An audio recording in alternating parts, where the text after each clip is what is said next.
You think you know dark history? Witch hunts, burnings. Oh no, the patriarchy was mean. That's the PG-13 version. The real story? For centuries, entire legal systems were obsessed with one mission: make women's bodies a battlefield and call it justice, purity, or God's will. Imagine this. You're a woman in medieval Europe. You can't vote, can't own much, can't even speak too loudly without someone deciding you're disrespectful. But if a man wants to torture you, that's not just allowed, that's regulated. They wrote laws, manuals, and sermons about the proper ways to break your spirit, your bones, and your mind, all while staying totally legal. Devices were built specifically for women: special chairs, special cages, special tools. Not for murderers, not for war criminals, for wives, widows, healers, midwives, and anyone who talked back. And some of these punishments lasted hours, some days, and some followed you for the rest of your life. One of these perfectly legal tortures was designed to make women beg to stay silent forever. Another targeted breastfeeding mothers so brutally that even other torturers thought it was too far. And one, it was so common that people treated it like casual neighborhood entertainment. You're about to hear the most barbaric torture methods ever used on women in history, and yes, people genuinely believed this was morality. Let's start with the one that didn't just torture women's bodies, it tortured their voices. Number 1, the scold's bridle. You know the stereotype: nagging wife, gossiping woman, she talks too much. Now imagine that stereotype backed by law. In medieval and early modern Europe, especially in England and Scotland from the 16th to the 18th centuries, if you were labelled a scold, basically any woman who spoke loudly, argued, or embarrassed a man you didn't get a warning, you got a cage for your face. The scold's bridle, also called the brank, looked like a metal horse bridle, but for humans. A cold iron framework clamped over your head, locked in place so you couldn't remove it. But the real horror was inside. A flat metal plate, sometimes with spikes, that went into your mouth. It pressed down on your tongue, scraping it, sometimes piercing it. Talking, impossible. Swallowing, agony. Breathing, a negotiation. Now, here's where it gets worse. This isn't happening in a dungeon. Oh no, that would be too merciful. You're paraded through town. Picture this. The magistrate declares you a nuisance. Your neighbors come out to watch. Men jeer.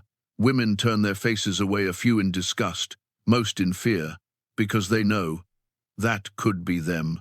You're dragged through the streets on a chain like a dog. The metal cuts into the corners of your mouth. Your tongue swells around the plate. Every bump in the road drives the iron deeper. You can't spit, can't swallow blood, can't scream. Just a muffled, wet, gargling sound that people laugh at. In some towns, the bridle had a little bell attached, so everyone could hear you coming. You weren't just punished, you were a walking warning label. A human billboard that said, "This is what happens when women speak." Your crime? Talking, gossip, complaining about your husband, publicly arguing, being disorderly. That's it. No murder, no treason, just being loud while female. Records from Chester, England, show women being bridled for scolding their neighbours. In Scotland, a woman named Bessie Taillefer was bridled in 1567 simply for brawling. Another woman in Newcastle was locked in the bridle for 4 hours in the marketplace because she argued with a merchant over the price of bread. 4 hours. Imagine standing there, blood pooling in your mouth, unable to swallow, unable to breathe properly, while people walk past you buying vegetables and chatting about the weather. You're not a person anymore. You're a spectacle, a lesson. When they finally take it off, if they take it off, you're left bleeding, maybe scarred, maybe infected. Your tongue is shredded, your jaw aches, and you've learned the most important lesson of the time. Silence isn't golden, it's mandatory. The scold's bridle wasn't officially banned in England until the early 19th century. Think about that. While Jane Austen was writing novels about women's limited choices, some women were still being caged for having opinions. And that's just what they did to your mouth. Let's talk about what they did to your entire public existence. Number 2. The cucking stool and ducking. Same basic crime. Being an unruly woman. But this time, they don't just want to shut you up, they want you humiliated so thoroughly your soul shrinks. The cucking stool looked harmless at first glance. A wooden chair, sometimes on a frame, sometimes mounted on a long beam. But you didn't sit in it voluntarily. You were strapped in. Imagine being tied into this chair in full view of your neighbors, hands bound, feet immobilized, your dress tightened, so you can't even shift. They roll you through the streets, people following like it's a parade. Women labeled as scolds, whores, brawlers, or nagging wives were prime candidates. Didn't agree with your husband? Embarrassed him in public?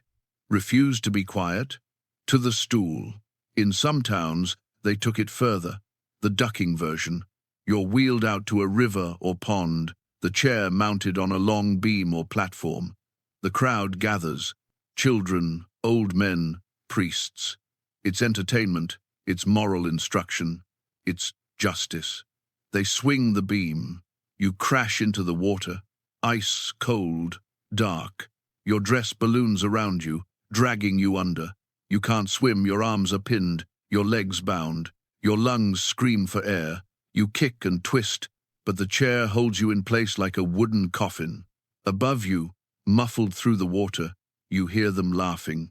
Just when your vision starts to narrow and that instinctual panic flips into raw terror, they haul you up. You erupt from the water, gagging, gasping, coughing. The cold slices into your chest. Your teeth chatter uncontrollably. You're shaking, humiliated, half drowned. They ask if you've learned your lesson, but it doesn't matter what you say, because they dunk you again, and again, and again. Not enough to kill you quickly, just enough to keep you right on the edge of drowning. Over and over, your body goes from shock to numbness, your fingers turn white and stiff, your mind starts to break. You lose track of how many times you've gone under. Historical records from Kingston upon Thames show a ducking stool in regular use until 1745. In Plymouth, Massachusetts, yes, America, a woman named Jenny was ducked in 1672 for scolding. The Puritan settlers brought this justice with them across the Atlantic. In 1809, a woman named Jenny Pipes was ducked in Leominster, England, 1809. That's not medieval times. That's the same year Abraham Lincoln was born.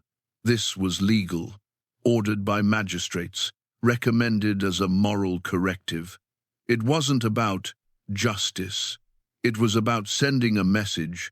Step out of line, raise your voice, embarrass the wrong man, and we will drown you in front of everyone you know and love and call it discipline. Some women died from these dunkings. Hypothermia, shock, drowning when the operator accidentally held them under too long. And when they died, often no one was held accountable. After all, she was just being corrected. But what if you weren't being loud? What if your crime was something even more terrifying to a patriarchal society? Power, knowledge, independence. That's when we upgrade from chairs to fire. Number 3, legal witch burning. Forget green-skinned witches with broomsticks. In early modern Europe, witch could mean the midwife who delivered babies, the widow who knew herbs, the poor woman who refused a man's advances, the outspoken woman who criticized local authorities, basically any woman who made men uncomfortable. Between the 15th and 18th centuries, an estimated 40,000 to 60,000 people were executed for witchcraft in Europe. About 75 to 80% of them were women. Let that sink in. Here's how legal torture worked. Say a cow dies. A child gets sick. A storm destroys a field. Someone needs to be blamed. And in a village with rigid gender roles and superstition, the safest target is a woman with no power. A neighbor whispers, "She cursed me." Another says, "She looked at me strangely." Someone remembers, "She muttered under her breath once." Boom, you're accused. And once you're accused, the law doesn't protect you. It feeds on you. Torture isn't a last resort, it's procedure. Officials legally authorized torture to extract confession. And because they believed no innocent person would confess any confession, they tortured out of you instantly, proved you were guilty. Neat system, right? The Malleus Maleficarum, literally the Hammer of Witches, was published in 1487 by 2 German monks. It became the handbook for witch hunters across Europe. It outlined exactly how to identify, interrogate, torture, and execute witches. And it had a special obsession with women, claiming they were more susceptible to the devil because they were weaker in faith and more carnal.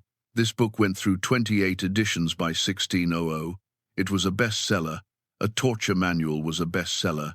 You're stripped naked. That's always step one. Take the dignity first. They shave your entire body, yes, everywhere, to search for the devil's mark. Any mole, scar, or birthmark can be declared proof of your pact with Satan. The witch-finders jab them with needles. If you don't flinch, maybe because you're too terrified to react, that's proof you don't feel pain like a normal human. If you do flinch, well, they'll find another mark. They bind you in stress positions, wrists twisted behind your back, suspended by rope so your shoulders feel like they're tearing out of their sockets. This was called strappado. Hours go by, maybe days. Sleep deprivation, thirst, pain so constant it stops feeling like something and just becomes your entire world.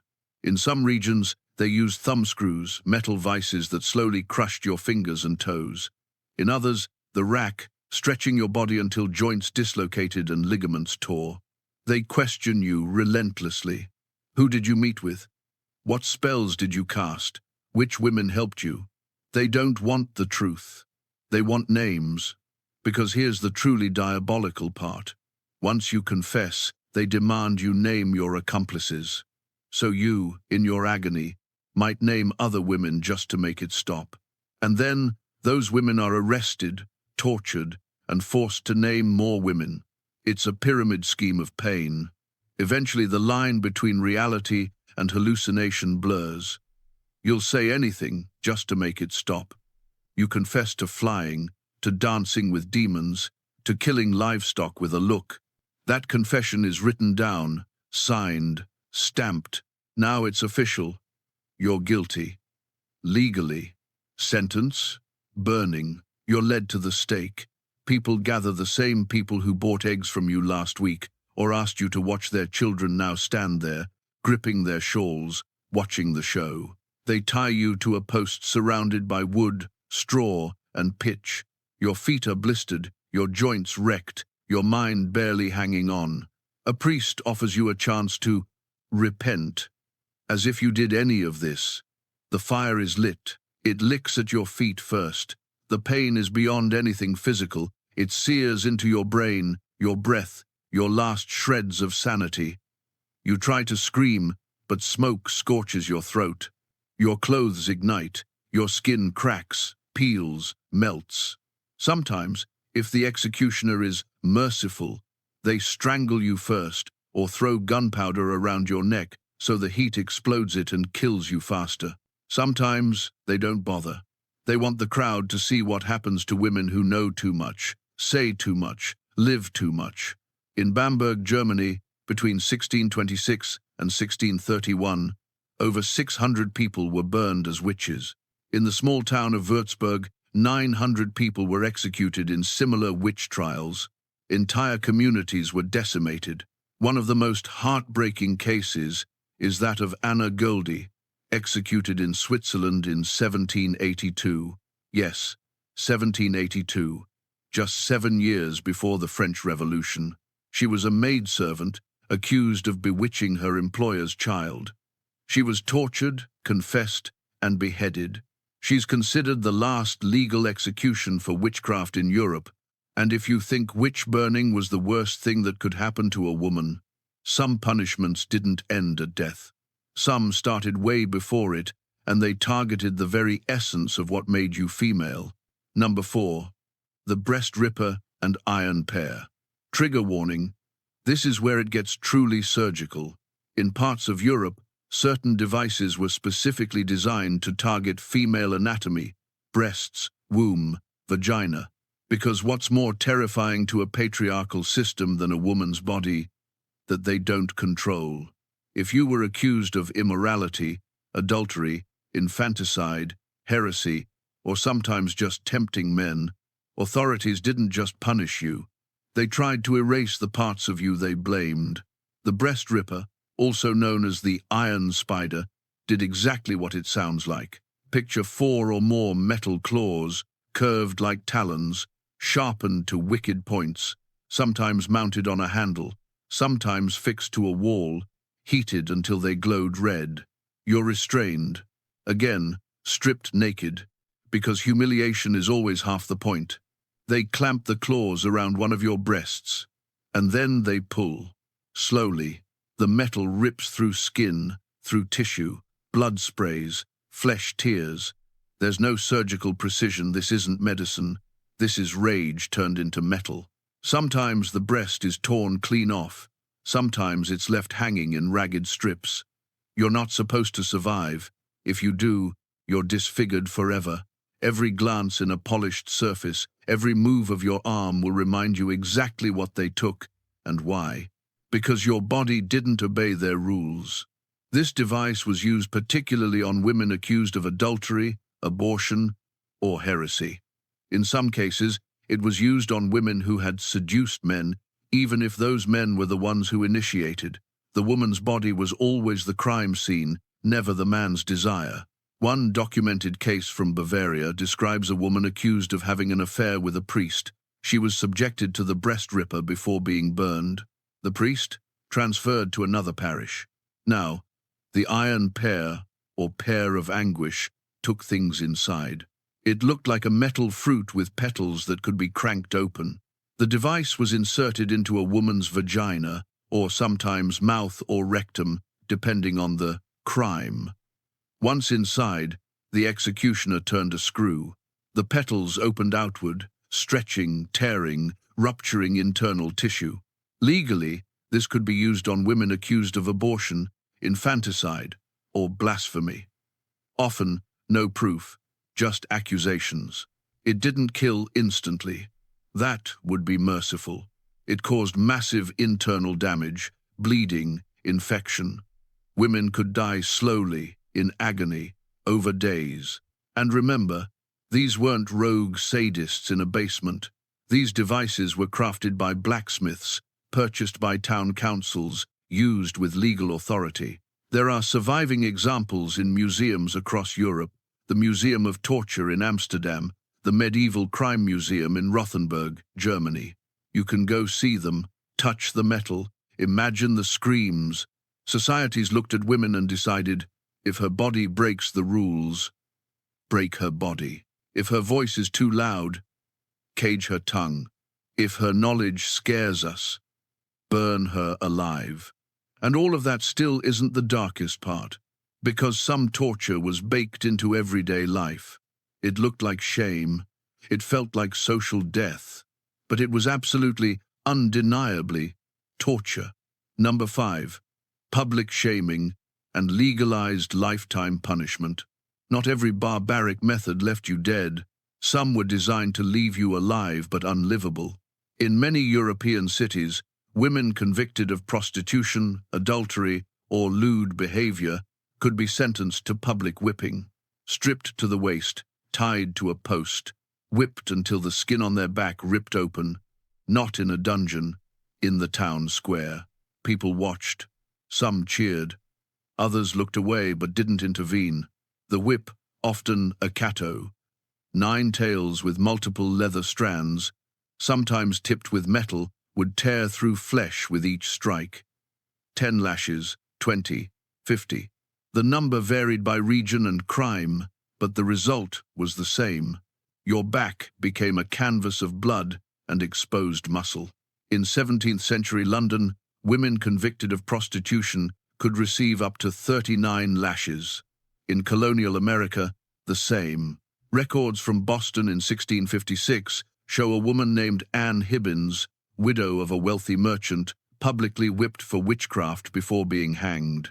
Afterward, you might be branded literally on the face or shoulder. A letter cut into your skin with a hot iron, marking you forever. W for whore, T for thief, A for adulteress. Your punishment didn't end when the stripes on your back healed. It continued every time someone saw that scar, every time you tried to find work, every time you walked past the man who accused you, knowing his words mattered more than your screams. In some cities, certain garments or colors were legally forced on fallen women. In medieval France, prostitutes were required to wear specific colored hoods or armbands. In Renaissance Italy, they had to wear yellow veils, clothing as a walking sentence. You became a warning sign in human form. In Hamburg, Germany, women convicted of adultery had to wear a shame mask, a grotesque metal mask shaped like a pig or demon while being paraded through the streets. The mask was heavy, humiliating, and designed to make you look monstrous, because that's what they wanted, to turn you into a monster in the public eye so no one would question your punishment. And here's the twisted irony. So many of these punishments were framed as protecting society, upholding morality, or preserving family values. But look at who they targeted. Women who talked, women who resisted, women who knew things, women whose bodies didn't fit the script. The torture methods themselves were brutal. The laws that made them normal, maybe even worse. Because laws don't just punish, they teach. They tell a society what's acceptable, what's shameful, what's human, and what's disposable. And for centuries, these laws taught that women's bodies, voices, and autonomy were disposable. So when you hear people say, it was a different time, remember, these weren't accidents. They weren't rogue maniacs in dark alleys. These were legal, systematic, publicly approved methods of torturing women for speaking, resisting, or simply existing the wrong way. Scolds bridles for mouths, ducking stools for disobedience, fire for knowledge, iron claws for breasts, metal pears for wombs, all wrapped in the language of justice and order. If you're still here, your attention span is officially stronger than half the people who wrote these laws, and you've just walked through some of the worst things ever done to women under the banner of legality. Tell me in the comments, which method shocked you the most, and which one made you realize how much of this was never about crime and always about control. And if you want more brutally honest dark history that makes you weirdly grateful to be alive now, hit subscribe. Because understanding the past isn't just about knowing what happened, it's about making damn sure it never happens again. Thanks for watching, and remember, the most dangerous torture device ever invented wasn't made of metal. It was made of laws.